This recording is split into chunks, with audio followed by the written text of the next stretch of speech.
అందరికీ నమస్కారం. నేను మీ కిరా కార్పీని. నిన్న ఆర్కే రోజా ఒక ప్రెస్ మీట్ పెట్టింది. అత్యంత ఆవేశంగా ఊగిపోతా ఉంది. ఏం మాట్లాడిందో ఒకసారి చూద్దాం.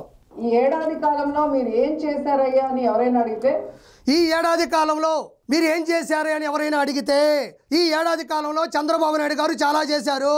ప్రతి నెల 64 లక్షల మందికి 4,000 రూపాయలు పింఛన్ టెన్షన్కి అందించారు. 16,347 పోస్టుల భర్తీకి మెగా డిఎస్సి నోటిఫికేషన్ జారీ చేశారు. కొత్త రోడ్లు వేశారు. 1 కోటి సిలిండర్లు అందించారు. ల్యాండ్ టైటిలింగ్ యాక్ట్ చెత్త పన్ను రద్దు చేశారు. 203 అన్నా క్యాంటీన్లు ప్రారంభించారు. కేంద్రం నుంచి అమరావతికి 15,000 కోట్ల రూపాయలు, పోలవరం ప్రాజెక్టుకి 12,500 కోట్ల రూపాయలు, స్టీల్ ప్లాంట్కి 11,400 కోట్ల రూపాయలు మంజూరు చేయించారు. చెప్పుకుంటూ పోతే చంద్రబాబు గారిది ఒక చరిత్ర, మనదేమో చెత్తబుట్ట. అడిగితే మాది సుపరిపాలన మాది నిజంగా సుపరిపాలన, సూపర్ పాలన. ఏం చేశాడు ఏడాది కాలంలో అని చాలా ఎనర్జీగా చెప్పా. దాన్ని సుపరిపాలన అంటారు, సూపర్ పాలన కూడా ప్రజలు అంటున్నారు. సుపరిపాలన ఈ మాట మనం వింటూ వస్తున్నాం. ఇది సుపరిపాలన కాదు, శుద్ధ దండగ పాలన. ఈరోజు సుపరిపాలన అంటే ఏంటి? ఈ రాష్ట్రంలో ఈరోజు సుపరిపాలన అంటే ఏంటి? సొంత చెల్లిని, కన్న తల్లిని బయటికి పంపడం, బాబాయిని పైకి పంపడం, ప్రశ్నిస్తే పాతేయడం, ఎదిరిస్తే వేసేయడం, ఆంధ్రాని అప్పుల్లో ముంచడం. ఇది కదా సుపరిపాలన. మన పేద ప్రజలకు అన్నం పెడితే సుపరిపాలన ఎందుకు అవుతుందా? పేద ప్రజలకు సిలిండర్లు ఇస్తే ఎందుకు అవుతుందా? పింఛన్లు ఇస్తే ఎందుకు అవుతుందా? సుపరిపాలన అంటే మీది. ఆడవాళ్ళ మీద దేశంలో ఎక్కడా జరగనటువంటి విధంగా అత్యాచారాలు, వాళ్ళని హత్య చేయటం, ముక్కలు చేయటం, పొదల్లో వేసేయటం, పూడ్చిపెట్టడం. దీన్ని నాకు అర్థం కాదు ఆర్కే రోజా. నువ్వేమన్నా రాత్రి పూట నేరాలు ఘోరాలు ఏమన్నా చూస్తూ ఉండవా? హత్య చేయడం, చంపేయడం, ఊరి తీయడం, ముక్కలు చేయడం, పొదల్లో వేసేయడం. అప్పట్లో నేరాలు ఘోరాల్లో మంచి నటులు, కీర్తిశేషులు నూతన ప్రసాద్ గారు ఈ డైలాగులు చెప్పేవారు. పొదల్లో పడేసి నరికేసి మొక్కలు చేసి అక్కడి నుంచి వెళ్ళిపోయారు. అలా చెప్తున్నావు నువ్వు. ఒక్కదానికి స్టేట్మెంట్ లేదు, ఒక్కదానికి ప్రూఫ్ లేదు, ఒక్కదానికి లైన్ ఉండదు. ఏది పడితే చెప్పేయడమే. ముందర మైక్ ఉంది, చేతిలో పేపర్ ఉంది, కోసుకుంటా పోవడమే. ఏందమ్మా ఇది? నాకు అర్థం కాదు కొంచెం కూడా. రాష్ట్రం మొత్తం డ్రగ్స్, గంజాయి డోర్ డెలివరీ చేయడం. అమ్మయ్యా, ఇక్కడ ఆర్కే రోజా చెప్తా ఉంది డ్రగ్స్, గంజాయి ఆంధ్రాలో ప్రోత్సహిస్తున్నారు అంటుంది. అసలు నగరంలో ఉండే డ్రగ్స్ని పల్లెటూర్లకు పరిచయం చేసినటువంటి డ్రగ్స్ డాను, డ్రగ్స్ మాఫియా, డ్రగ్స్ డీలరు నడిపింది ఎవరు? మన జగనన్నే కదా. మిట్ట మధ్యాహ్నం నడి రోడ్డుల్లో, స్కూలుల్లో, డిగ్రీ కాలేజీల్లో ఎక్కడ పడితే అక్కడ ఎంజాయ్ విత్ గంజాయ్ అన్న పథకాన్ని ముందుండి నడిపించింది ఎవరు? మన జగనన్నే. మళ్ళీ కొత్తగా చెప్పబాకు, జనాలు నమ్మరు. అసలు CBN లోనే అన్నీ ఉన్నాయి. C అంటే చీటింగ్, B అంటే బాధుడు, N అంటే నేరాలు. ఇక్కడ ఆర్కే రోజా చెప్తుంది చంద్రబాబు నాయుడు గారి షార్ట్ కట్ నేమ్ CBNలో C అంటే చీటింగ్, B అంటే బాధుడు, N అంటే నేరాలు అంటుంది. నేను ఇప్పుడు చెప్తున్నా, గుర్తుపెట్టుకో. రోజాలో కూడా ఒక విషయం దాగుంది. ROJA.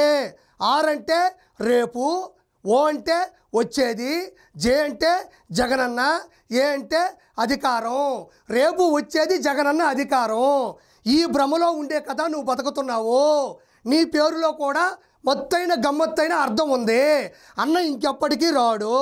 రేపు వచ్చే జగనన్న అధికారం గురించి ఆశలు పెట్టుకో మాకు. సరే, ఇంగ్లీష్లో వదిలేద్దాం, తెలుగులోకి వద్దాం. రోజా. రో అంటే రోజు, జా అంటే జాగారం. రోజు జాగారం. ఉన్న పొలంగా ఓడిపోయాం కదా, మనకు నిద్ర పట్టట్లేదు. మరి నిద్ర పట్టకుండా ఉంటే దాన్ని జాగారమేగా అంటారు. అంటే రోజు జాగారం చేస్తూ రేపు వచ్చేది జగనన్న అధికారం కోసం వెయిట్ చేయడం. ఇవి ఇప్పట్లో అవ్వమ్మా, ఏమనుకోబాక, క్షమించు. చీటింగ్ చేశాడు, అన్నేమో చాటింగ్ చేశాడు. అందరూ దొంగలేని వాట్సాప్ గ్రూప్లోకి వెళ్ళి అక్రమంగా సంపాదించిన డబ్బుల్ని తాడేపల్లి ప్యాలెస్కి ఎప్పుడు పంపిస్తామని చెప్పి అన్న చాటింగ్ చేశాడు.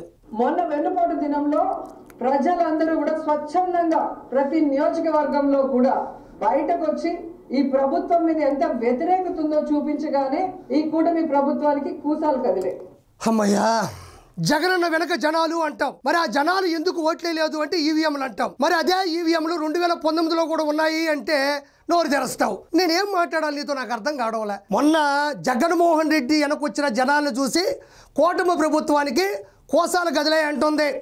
అన్న చేసిన మోసాలకు కోసాలు కదిలే. హెలికాప్టర్ ఎక్కి యలహంక ప్యాలెస్లో దాక్కుంటున్నాడు. కోర్టు వాయిదాలకు రాకుండా పదే పదే దాటుకుంటున్నాడు. ఎవరు కోసాల గదిలాయో ప్రజలకు తెలుసు. ఆ జనాన్ని చూసి ఏం చేయాలో అర్థం కాక పిచ్చెక్కి అప్పటికప్పుడు అమ్మఒడిని అనౌన్స్ చేస్తారు. ఏమన్నా మనకు బుర్ర కానీ ఏమన్నా ఆలోచన కానీ పేపర్ వచ్చిందంటే వెనక ముందు చూసుకొని చదివే ఆలోచన అవకాశమే లేదా?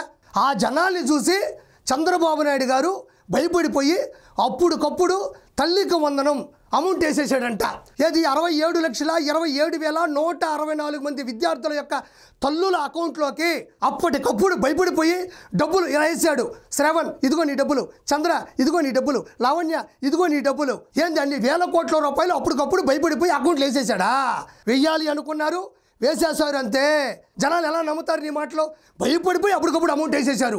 ఏది వేల కోట్లు తెచ్చి జనాలు చూసి భయపడిపోయి ఓయమ్మ ఇదేంద్ర స్వామి అనుకొని గబ గబ గబ గబ గబ కొట్టేశారా? ఏవో బో ఎన్ని సంవత్సరాలైనా చరిత్రలో జగనన్న నిలిచిపోతాడు అమ్మఒడి. జగనన్న అమ్మఒడి విషయంలో చరిత్రలో నిలిచిపోతాడంట. అన్న అమ్మఒడి విషయంలో చరిత్రలో నిలిచిపోబల్లా. అసెంబ్లీకి వచ్చి ఒక అరక్షణం నిలబడమనమ్మా, అప్పుడు చెప్తా జగన్ అన్న చరిత్రలో నిలబడిపోయాడని. అన్న ఎప్పటికీ అసెంబ్లీకి రాలేడు. కాబట్టి చరిత్ర అనేది మనల్ని ఎవరైతే ప్రజలు గెలిపించారో ఆ చట్ట సభలోకి వెళ్ళి వాదించాలి, ప్రజలకి న్యాయం చేయాలి, అది చరిత్ర అవుతుంది తప్ప అమ్మఒడి విషయంలో అన్న చరిత్రలో నిలబడడు. Good bye.